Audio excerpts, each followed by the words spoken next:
Hello everyone, welcome to my channel. আজকে আপনাদের জন্য অথেন্টিক একটা টেস্টি চিকেনের রেসিপি নিয়ে হাজির হয়ে গেছি। এই কুকিংটা কিন্তু আমি একদম অন্যরকমভাবে করব। আমি কিন্তু ডাইরেক্ট ফায়ার ইউজ করব না কুকিংটার মধ্যে। এর জন্য প্রথমেই নিয়ে নিয়েছি আমি টমেটো পেস্ট আর কাজু বাদাম আর আলমন্ডের একটা পেস্ট। এর মধ্যে আমি চিকেনের 5টা লেগ পিস নিয়ে নিয়েছি।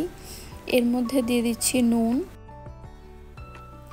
হলুদ গুঁড়ো, জিরে গুঁড়ো, একটু লঙ্কা গুঁড়ো আর চিকেন মশলা। এই সমস্ত কিছু দেওয়ার পর এর মধ্যে দিয়ে দিচ্ছি তেজপাতা, দারচিনি, এলাচ আর একটু জায়ত্রী। এরপর টমেটো পেস্টটাও আমি দিয়ে দিচ্ছি আর বেটে রাখা কাজু বাদাম আর আলমন্ডের পেস্টটাও আমি কিন্তু দিয়ে দিচ্ছি এর মধ্যে। এটা দিয়ে দেওয়ার পর এর মধ্যে আমি একটু জিঞ্জার গার্লিক পেস্ট দিয়ে দিচ্ছি। এরপর আমরা দিয়ে দেব হাফ কাপ মতো টক দই।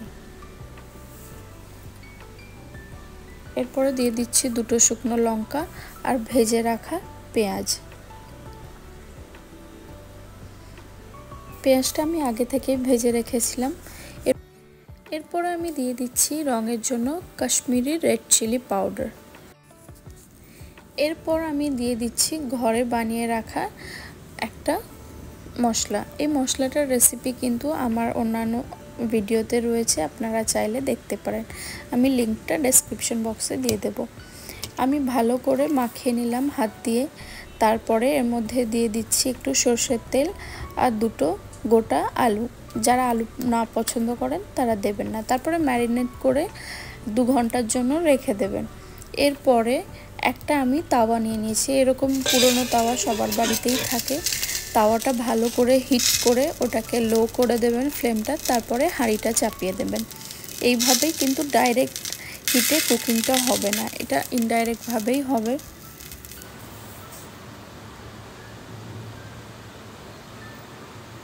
কুকিংটা বেশ 5-7 মিনিট ভাবে হয়ে যাওয়ার পর ঢাকনাটা একটু খুলে দিতে হবে। ঢাকনাটা খুলে এটাকে আমি ভালো করে নেড়ে দেব।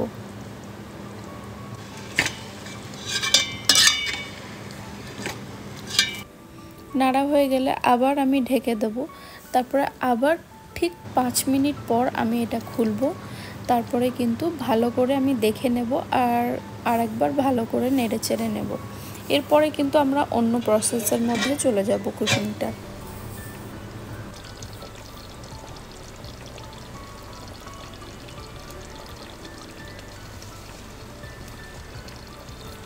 5-7 মিনিট এরকম ঢাকা দিয়ে কুকিংটা করে নেবার পর এর মধ্যে দিয়ে দিচ্ছি আমি ঘি।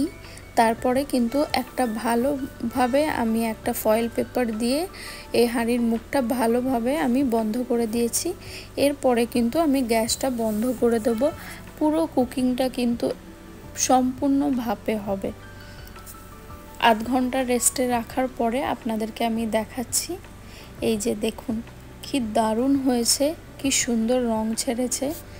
তো এই কুকিংটা কিন্তু খুবই ইন্টারেস্টিং, খুবই টেস্টি হয়। আপনারা একবার ট্রাই করবেন বাড়িতে, আর কেমন লাগলো রেসিপিটা অবশ্যই আমাদেরকে জানাবেন।